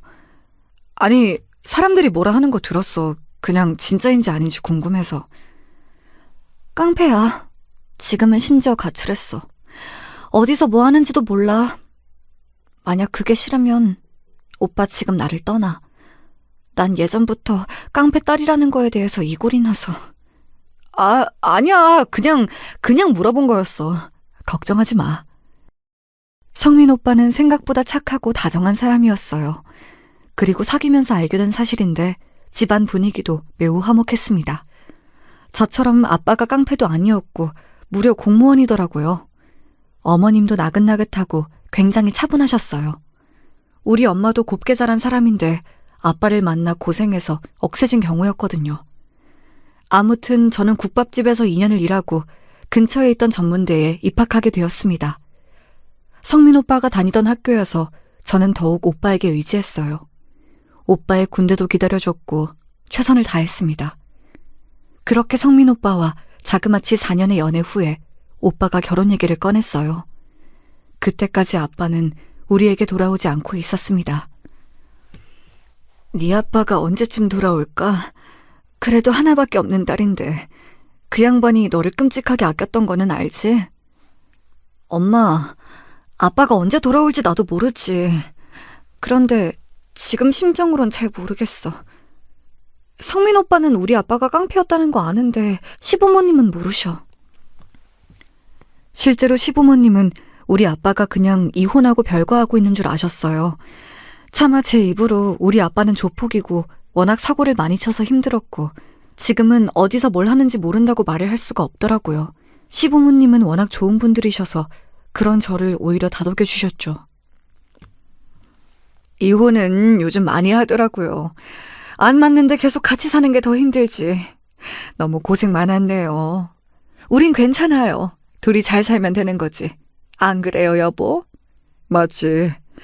우린 그냥 성민이와 주연이 너희 둘이 큰 걱정 없이 살면 그걸로 됐다. 저도 양심에 찔려서 사실을 말해야 하나 싶었는데 결혼을 망치고 싶지 않았습니다. 그런데 성민 오빠와 저는 결국 파혼하게 되었어요. 왜냐하면 딱 결혼 얘기를 꺼내고 상견례를 하자마자 아빠가 집에 돌아왔습니다. 일정이 끝나고 집에 들어갔더니 엄마가 잔뜩 상기된 얼굴을 하고 현관으로 달려왔어요. 주연아, 네 아버지가 돌아왔어. 이게 무슨 일이니? 내가 그랬지. 네 아빠 반드시 우리한테 다시 찾아올 거라고 했잖아. 엄마는 너무 행복해. 우리 딸 결혼식에 아빠 손잡고 들어갈 수 있겠어. 기뻐하는 엄마와 달리 저는 말을 이을 수 없었어요. 왜냐하면 사실 성민 오빠의 집에 인사하러 갔을 때 제가 저도 모르게 아빠와 연을 끊었다고 했었거든요. 돌아온 아빠는 예전과 그대로였어요. 알고 봤더니 그날 엄마가 집주인 아주머니에게 무릎을 꿇었던 것이 아빠에게 큰 충격이었더라고요. 아빠는 그 길로 바로 바다로 가서 배를 탔다고 합니다. 쉬지도 않고 계속해서 돈을 벌었다고 하며 웃더라고요. 아빠는 고생해서 살도 많이 빠진 상태였고 돈도 꽤 많이 벌었어요. 그런데 그런 아빠를 보며 저는 눈물이 자꾸 나왔습니다. 반가움만 있는 것은 아니었어요.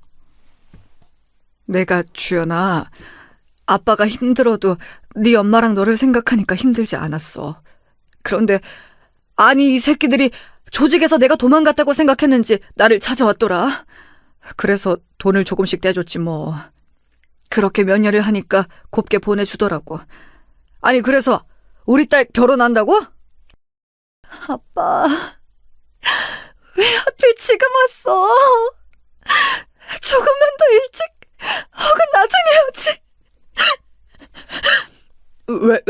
왜 그래?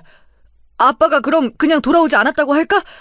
네가 원한다면 아빠가 다시 사라져 줄게. 어딜 사라져? 당신 다시 우리 버릴 거야? 나 그거 못 봐. 무슨 소리 하는 거야? 정말 너무 힘든 시간을 보내게 되었어요. 아빠는 자기가 미안하다고 돌아온 것을 없던 일로 하자고 하더라고요. 그 모습을 엄마는 절대 안 된다고 말렸고요. 저는 결국 깡패였던 아빠가 다시 돌아왔다고 성민 오빠에게 터놓았어요. 우리도 이런 얘기 꺼내는 게 참 조심스러워요. 그런데 깡패 집안과 엮이는 게 힘들 것 같아요. 네, 어쩔 수 없죠. 그럼 파혼하는 걸로 할게요. 그래도 좋은 인연이었어요. 이혼 가정은 괜찮은데 깡패는 힘들어요. 남들 시선에서 자유롭지 못해서 우리가 그걸 견딜 자신이 없어요. 아니에요. 저도 이해해요. 괜찮아요. 저 예쁘게 봐주셔서 그래도 감사했습니다. 저는 시부모님의 강력한 반대로 파혼을 하게 되었습니다. 끝까지 예의 있게 말씀해 주시는 것을 보고 마음이 아팠어요. 주연아, 부모님이 아무리 장인어른이 깡패 생활을 청산했어도 과거가 걸린다고 하셔. 나는 부모님 말을 거역할 마음이 없어. 너무 미안해. 오빠가 왜 미안해? 내가 미안하지. 아니야, 괜찮아. 오빠는 좋은 사람이니까 더 좋은 사람 만날 수 있을 거야. 미안해. 성민 오빠와 헤어지며 얼마나 울었는지 몰라요. 처음 했던 연애와 결혼이 이런 결과를 불러올지는 저도 몰랐습니다. 그렇게 오빠와 파혼하고 저는 너무 힘들었어요. 너무 우울해서 집 밖을 나갈 수도 없었죠. 엄마는 그런 저를 보고 상당히 안타까워하셨어요. 주연아, 이사 가자. 네 아빠도 왔으니까 이제 이사 가서 새 인생을 살자. 우리 여기서 오래 버텼어. 너 자꾸 여기 이러고 살면 더 생각나. 아예 우리 모르는 곳으로 가자. 네 아빠도 정신 차렸으니까. 아예 지역을 뜨자고? 그렇게 내가 이사 가자고 할 때는 들은 척도 안 하더니 엄마도 참 웃겨. 그때는 네 아빠가 다시 돌아와야 했으니까. 아무튼 여기서 이러고 있으면 우리만 더 힘들어. 우리 새 인생 살자. 네 아빠도 이제 조직에서 나왔잖아. 우리 가족은 그렇게 20년을 넘게 살던 집을 떠나게 되었습니다. 하나도 아쉽지 않았어요. 오히려 홀가분하다고 느껴질 정도였죠. 그렇게 다른 지역으로 이사가서 새 삶을 시작했습니다. 생판 모르는 지역이어도 나름 큰 도시였어요. 엄마는 정착하자마자 바로 수선집을 열었습니다. 공장에 다니며 몸을 하도 많이 써서 공장을 더 다니는 것은 무리였어요. 아빠는 그런 엄마를 돕기도 하고 막노동을 하며 돈을 벌었습니다. 예전처럼 집에만 있고 그러진 않았어요. 그런데 문제는 아빠의 외형이었어요. 아빠가 대머리에 문신이 워낙 많으니까 길에서 사람들의 시선이 곱지 않았거든요.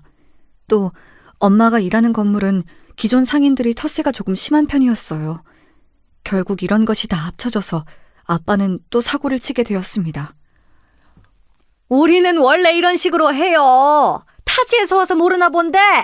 아무튼 여기 장사하는 사람끼리 그러면 안 되는 거야. 그리고 그쪽 남편은 어디서 무슨 일을 하다 온 건지 모르겠는데 위화감 조성하지 마세요. 위화감이라뇨? 우리 남편이 도대체 뭘 했는데요? 그냥 조용히 별로 말도 안 하는 사람을 왜 뭐라고 하세요? 아무 말 안 하면 단가? 그냥 존재 자체가 위협인데. 아니 솔직히 나 분식집 하는데 그쪽 남편 무서워서 애들이 우리 집 안 오는 것 같아. 무슨 말도 안 되는 소리를 하세요. 그냥 아줌마 음식이 별로여서 그렇죠. 뭐? 말 다 했어? 당신 남편 인상 험악한 거 진짜 몰라서 그래? 다들 그만하세요. 엄마 진정해. 아주머니 제발요. 사람들이 다 쳐다봐요. 상인 회비부터 시작해서 사소한 청소 문제까지 엄마는 상당히 곤란해하셨어요. 그러다 엄마는 옆 가게인 분식집 아주머니와 한바탕 싸우기까지 했습니다. 당신만 남편 있어? 나도 남편 있어. 깡패랑 결혼한 게 자랑이야? 누가 자랑이라고 했냐고. 왜 가만히 있는데 건드냐 이거야. 당신 지금 나 때렸어? 이 사람이? 급기야 둘은 건물 안에서 바닥을 구르며 싸우기 시작했어요. 사람들과 제가 아무리 말려도 둘이 어찌나 힘이 세던지 말려지지 않았습니다. 그러다 엄마가 발을 헛디뎌 크게 넘어졌어요. 그런데 하필 앞으로 넘어져서 이빨이 깨지게 되었죠. 그리고 그 광경을 기가 막힌 순간에 아빠가 보게 되었습니다. 여보, 미선아, 이게 무슨 일이야? 당신 뭐야? 이 아줌마야, 당신이 뭔데 내 마누라를 이렇게 만들어? 아빠, 잠시만 참아봐. 아빠, 잠시만. 아빠는 제가 말릴 새도 없이 분식집으로 들어가 가게를 난장판내기 시작했어요. 소리를 지르고 의자를 던지며 위협적인 행동을 했습니다. 결국 경찰까지 오고 서로 쌍방 고소니 뭐니 또 고소 얘기가 나왔죠. 결론만 말하자면 쌍방이라 없던 일로 하긴 했습니다. 하지만 덕분에 우리 가족은 또 눈의 가시가 되었어요. 물론 우리 엄마가 잘못한 건 아니지만 저는 사태의 심각성을 느끼게 되었습니다. 왜냐하면 상인들의 말이 아예 틀리진 않더라고요. 저도 아빠의 외형 때문에 학창시절을 외롭게 보냈잖아요. 또 사랑하는 사람과 결혼 직전에 파혼까지 하고 일부러 이렇게 다른 지역으로 이사 왔는데 다시 원점으로 돌아간 느낌이 들었습니다. 그래서 아빠를 앉혀놓고 진지하게 말했어요. 아빠, 계속 이렇게 살면 우리 평생 힘들어. 아빠가 조직에서 나온 거 우린 알아도 다른 사람들은 몰라. 그니까 그 대머리 좀 어떻게 해봐. 그리고 문신도 내가 알아보니까 지우는 방법 있더라. 아니면 좀 가리고 다녀. 인상도 피고. 억지로 웃으려고 노력해. 사람답게 살자. 알겠어. 나도 나 때문에 미선이랑 주연이 네가 피해보는 거 더 못 보겠다. 내가 노력할게. 사람들 볼 때 인상 쓰고 보지 말고 차라리 좀 웃어. 활짝 웃으란 말이야. 웃는 얼굴에 침 못 뱉는다는 말 알지? 알겠어. 그런데 웃는 게 왜 이렇게 어색하지? 노력하는데 잘 안 된다. 몇 년을 인상을 쓰고 다녔으니까 그렇지. 매일 연습해. 그래야 나랑 엄마가 편안하게 살 수 있어. 아빠가 노력하면 돼. 그 이후로 아빠는 정말 노력하기 시작했어요. 머리도 열심히 기르고 문신 제거 시술도 받고 다녔습니다. 사실 제거 시술을 받아도 그렇게 깨끗하게 지워지지 않아요. 그래서 아빠는 한여름에도 긴 팔을 입고 다녔답니다. 또 워낙 인상을 오래 쓰던 사람이라 인상 자체를 바꾸려고 제가 많이 도와주었어요. 일부러 웃으라고 계속 강요해서 적어도 예전처럼 얼굴만 봐도 깡패라고 인식하는 사람들은 점점 줄어들었죠. 덕분에 상인들과 싸우고 우리는 또 다른 지역으로 이사 갔는데 거기서는 그래서 별로 문제가 없었어요. 엄마와 아빠는 새로 터잡은 곳에서 수선집 경력을 살려 세탁소를 운영하셨어요. 저는 대학 전공이 요리라서 그 경력으로 그 지역에 있던 유일한 호텔에 취업했습니다. 셋 다 일하니 경제적으로 여유가 생겼어요. 우리가 언제 이렇게 형편이 괜찮아져서 소고기도 다 먹냐. 나 너무 감동이야. 그동안 고생 많았어. 그러게. 그래도 소고기는 부드러워서 씹는 게 쉬워서 좋다. 주연아, 엄마 잘 먹을게. 너무 고마워. 우리 딸 덕분에 호강한다. 아니야. 엄마 이가 안 좋아서 일부러 소고기집으로 잡았어. 엄마, 치과는 꾸준히 다니고 있는 거지? 엄마는 그때 옆집 분식집 아주머니와 싸운 이후에 치아를 다 새로 바꾸셨어요. 이가 많이 깨져 새로운 치아를 심었는데 예전처럼 고기를 잘 씹지 못하셨습니다. 무리하게 단단한 음식을 깨물다 이가 다시 나가기도 하셨거든요. 그 이후로 엄마는 부드러운 음식을 선호하셨어요. 그 모습을 볼 때마다 가슴이 아팠습니다. 그래서 더욱 아빠에게 행동을 똑바로 하라고 뭐라 하고는 했죠. 아빠도 엄마의 모습을 보고 더 깡패처럼 보이지 않으려고 애썼어요. 덕분에 우리 세탁소는 친절함으로 유명해졌습니다. 그리고 저는 호텔에서 일하며 새로 연애를 시작했습니다. 사실 성민 오빠와의 파혼 이후에 저는 연애를 일부러 하지 않고 있었어요. 왜냐하면 한번 제 잘못이 아닌 아빠의 문제로 파혼하게 되니까 또 그렇게 되면 너무 힘들 것 같았습니다. 그런데 아빠가 노력해서 많이 바뀌었잖아요. 그렇기도 하고 저도 이사만 2번을 하며 외로움이 늘어났어요. 물론 부모님과 같이 살아서 혼자는 아니었어도 제가 친구도 없어서 또래가 주변에 없었습니다. 주연 씨, 이거 제가 할 테니까 가서 쉬운 일 해요. 무거운 건 제가 들게요. 이런 거 여자가 들면 바로 다쳐요. 걱정하지 마세요. 아, 감사합니다. 그럼 전 야채 손질하고 있을게요. 혹시라도 도움 필요하시면 언제든지 말씀하세요. 도움은 괜찮고 혹시 주연 씨 오늘 퇴근하고 일정 있으세요? 저랑 저녁 같이 드시지 않으실래요? 호텔 주변에 괜찮은 레스토랑이 있거든요. 거기 파스타가 매우 맛있어요. 아, 그래요? 네, 저는 좋아요. 제가 양식을 또 좋아해서. 감사합니다. 그럼 끝나고 봬요. 같이 일하던 직원이었는데 저보다 선배였던 재혁 씨는 매우 친절했어요. 원래도 다정하고 천성이 착한 사람이었는데 저한테는 유독 더 친절했습니다. 그런 모습을 보고 동료들이 저에게 재혁 씨가 저를 좋아한다고 말해주었어요. 주연 씨, 재혁 씨가 주연 씨한테 관심 있는 것 같던데? 잘해봐. 재혁 씨 집 되게 잘 산다고 말 많아. 만약 주연 씨가 재혁 씨랑 결혼하면 인생 피는 거야. 아, 그래요? 저는 그것까진 몰랐어요. 그리고 아직 모르죠. 사람 일이라는 게. 에이, 뭘 몰라. 딱 봐도 재혁 씨는 주연 씨한테 관심이 있던데? 동료의 말은 사실이었어요. 재혁 씨는 저에게 그 뒤로 노골적으로 관심을 더 표현했거든요. 심지어 우리 부모님이 세탁소를 운영한다는 것을 듣고 세탁소에 와서 일손을 돕기도 했습니다. 제가 아빠는 몰라도 엄마한테는 애틋한 마음만 있거든요. 아빠를 사랑하지 않는 것은 아니에요. 분명히 사랑하는데 애증이라고 하는 게 맞죠. 하지만 엄마는 그냥 생각만 해도 눈물이 나고 안쓰러운 마음이 커요. 그런 엄마가 재혁 씨가 일손을 도우니 너무 좋아하셨어요. 또 재혁 씨가 키도 크고 잘생겨서 엄마가 마음에 들어 하셨죠. 아이고, 주연이 남자친구라고요? 이렇게 잘생긴 청년이 우리 딸이랑 만난다니까 기분이 좋아요. 아니에요. 주연 씨 같은 사람을 만난다니 제가 더 영광이죠. 예쁘고 친절하잖아요.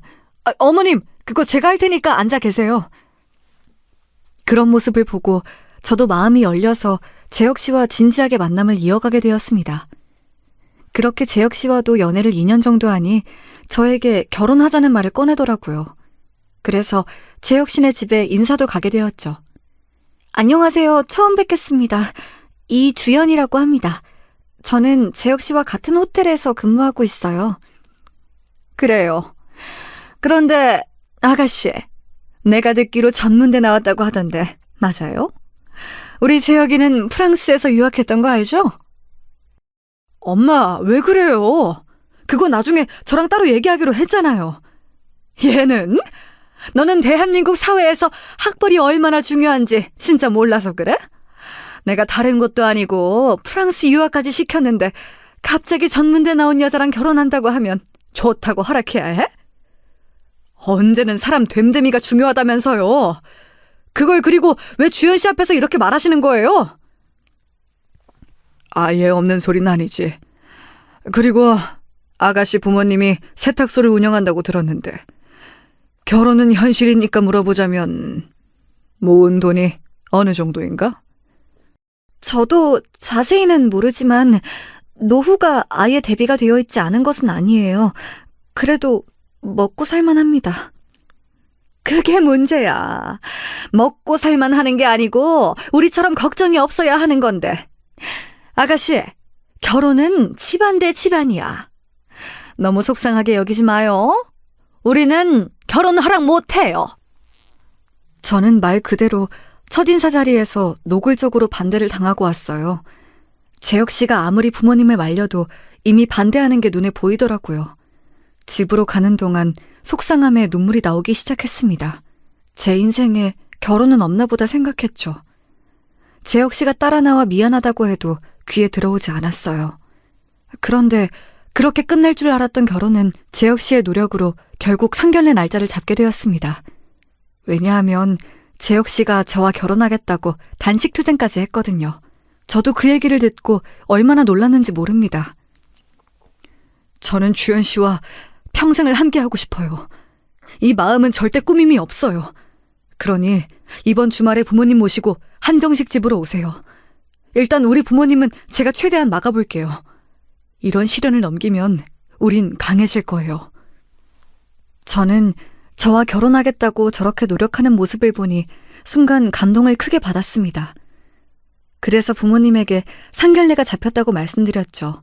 부모님은 워낙 재혁 씨가 세탁소에 와서 일손을 도와 예전부터 재혁 씨랑 결혼하라고 했던 분들이라 좋아하셨습니다. 아빠는 예비 시댁에 잘 보이겠다고 백화점에 가서 정장을 새로 구매할 정도였어요. 엄마도 이번 결혼은 파혼하면 안 된다고 신경을 많이 쓰셨습니다. 그렇게 상견례 날이 다가왔고 동네에서 제일 좋은 한정식 가게에 가서 양가 부모님의 첫 만남이 시작되었죠. 시부모님의 표정은 여전히 밝지 않았어요. 하지만 재혁 씨가 미리 언지를 단단히 했는지 제가 처음 인사 갔을 때처럼 대놓고 반대하진 않았습니다. 상당히 어색한 자리였는데 그래도 말을 이어나가고 있었어요. 그런데 우리 엄마가 이가 안 좋아서 질긴 음식을 씹는 것이 어렵잖아요. 하필이면 그 한정식집이 고기가 매우 질겼어요. 그리고 반찬도 부드러운 음식이 없었습니다. 순간 속으로 음식 선정을 잘못했다는 생각이 들었죠. 만약 결혼한다면 저희는 예물을 꼭 받고 싶어요. 그리고 사계절 이불도 받아야겠어요. 우리 아들이 프랑스에서 유학해도 결혼은 한국에서 하니까 한국의 결혼 예절을 따라야죠.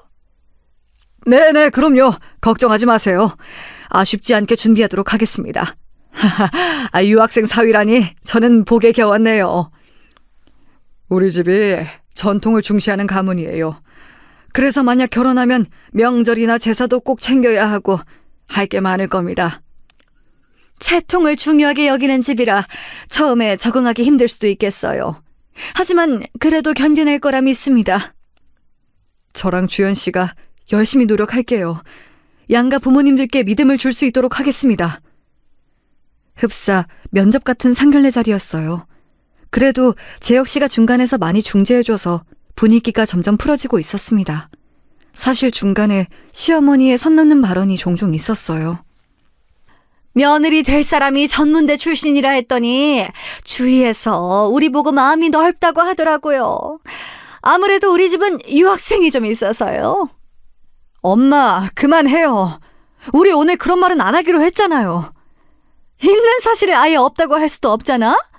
아무래도 가방끈 차이가 있는 것은 맞으니까. 또 원래 사람들 머리는 목의 유전이잖니? 이런 발언을 할 때마다 아빠의 표정이 굳어졌어요. 저는 그럴 때마다 식탁 밑으로 아빠의 손을 꼭 잡았습니다. 그리고 마음속으로 결혼에 대한 확신도 사라졌어요. 이런 취급을 받으며 살고 싶진 않았거든요. 그래도 상견례 자리에서 깽판을 칠 순 없으니 아빠를 다독였어요. 엄마의 표정을 보니 속상한 표정이길래 저도 슬슬 결혼 생각이 없어지는 찰나였습니다. 장모님, 이것도 드세요. 갈비찜인데 맛이 좋아요. 혹시 더 드시고 싶은 거 있으세요? 아이고, 고맙네. 아니야, 이걸로 충분해. 맛이 워낙 좋아서. 자, 다들 일단 식사 마저 하세요. 얘기하다 음식이 다 식을 것 같아요. 그래요. 우리 일단 먹으면서 말합시다. 밑반찬 나온 걸 보니까 음식이 매우 정갈하고 좋아요. 장소 선정을 잘했네. 하던 얘기를 멈추고 식사를 하는데 엄마가 고기를 씹는 게 어려워 보였어요. 이에 낀 건지 쩝쩝거리기 시작하셨죠. 저는 그 모습을 보고 점원을 불러 가위를 부탁하려고 했는데 그때였습니다. 시어머니가 그런 친정엄마를 보고 대놓고 빈정거리기 시작했어요. 작게 말하긴 했지만 제 귀엔 다 들렸어요. 아휴, 진짜. 이런 집에서 자라니까 천문대를 나오지. 이런 행동에서 다 보인다니까. 네? 어머님, 지금 뭐라고 하셨어요? 제가 제대로 들은 거 맞나요? 아니, 음식을 왜 저렇게 드시는 거야? 우리 집이 얼마나 대단한 집인지 알아? 교양이 얼마나 중요한데. 재혁아, 너는 꼭 이런 집하고 결혼을 해야 하니? 엄마! 도대체 왜 그러세요? 장모님, 죄송합니다. 주연 씨, 죄송해요. 보자 하니까 참으려고 노력했는데 진짜. 저기요, 아줌마! 나도 짜증나서 더 못 참겠네. 내가 당신 집안하고 결혼 안 해.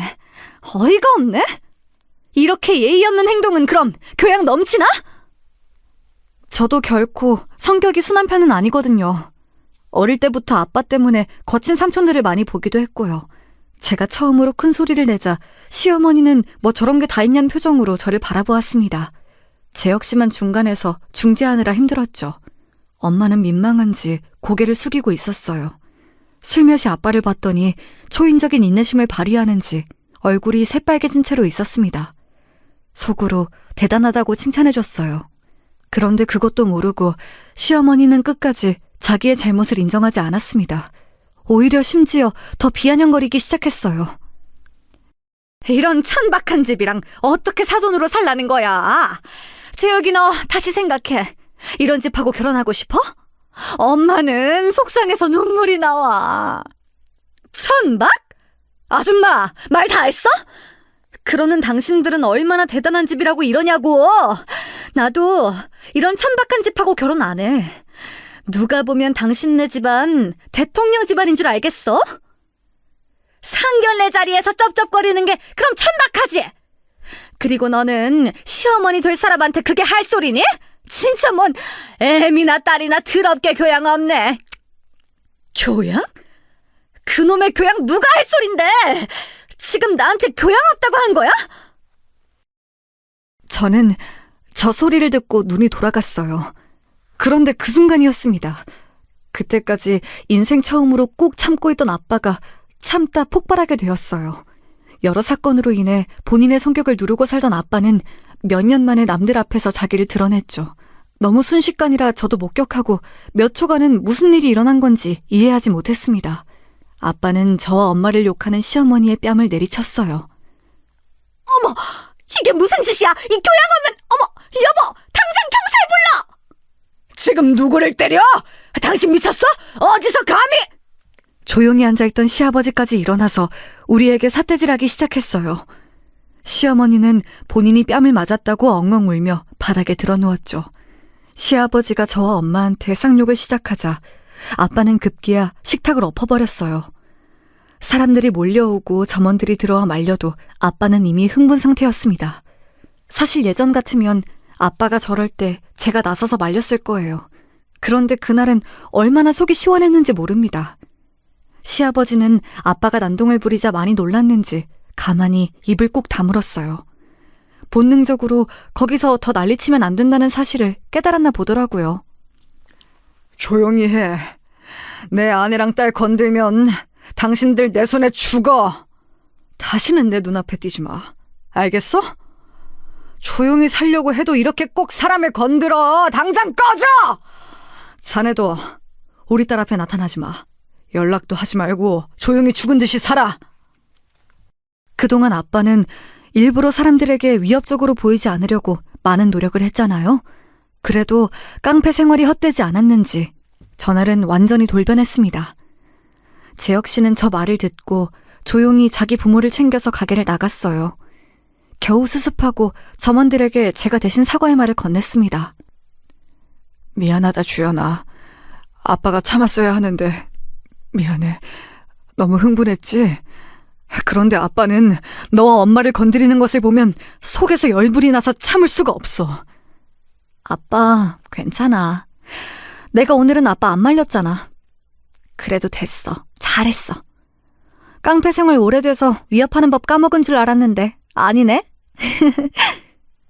네가 괜찮다니 다행이다. 아니, 나도 조용히 살고 싶은데 도저히 도와주질 않네. 여보, 괜찮아? 많이 놀랬지? 나는 괜찮아.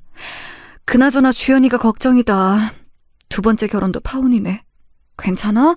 우리 때문에 우리 딸이 고생하네. 저런 집에 시집 가면 나만 더 힘들어. 나도 속으로 언제 도망갈까 생각 중이었어. 됐어, 아빠. 잘했어.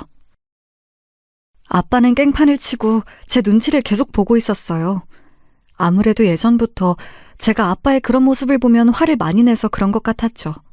그래도 이번엔 진짜 아빠의 그런 위협적인 행동이 도움이 되었습니다. 이 뒤로는 어떻게 되었냐고요? 재혁 씨는 말 그대로 사라졌어요. 저는 내심 속으로 저 사람들이 경찰서에 가서 신고할까봐 무서웠거든요. 아빠가 경찰서에 한두 번 간 것도 아니었고요. 그런데 다행히 재혁 씨와 재혁 씨 부모는 아예 자기들이 우리 지역을 떠서 다른 곳으로 이사 갔습니다. 본능적으로 생명의 위협을 느꼈나 봐요. 우리 아빠지만 저도 아빠의 깽판치는 모습을 보면 혀를 찰 정도거든요. 그리고 저는 그 이후로 결혼 생각이 완전히 사라졌습니다. 좋은 인연이 있다면 나중에는 모르겠는데 일단 지금은 누구를 만나 새로운 관계를 맺는 것 자체가 버겁더라고요. 그런데 결혼 생각이 사라지고 부모님과 평생 살겠다고 하니 오히려 마음이 매우 가볍습니다. 부모님이 두 분의 사이는 매우 좋다고 했잖아요. 그래서 그냥 늙어가는 부모님을 모시고 저 혼자 살 생각도 하고 있어요. 먼 미래는 몰라도 당분간은 결혼 생각이 전혀 없습니다.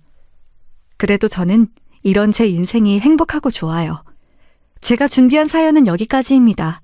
재밌게 들어주셨는지 모르겠어요. 저는 사연을 제보하며 우리 가족이 참 다사다난했다고 느낍니다. 앞으로 어떤 일이 또 발생할지 모르겠지만 그때마다 잘 대처하며 살도록 할게요. 들어주셔서 감사합니다.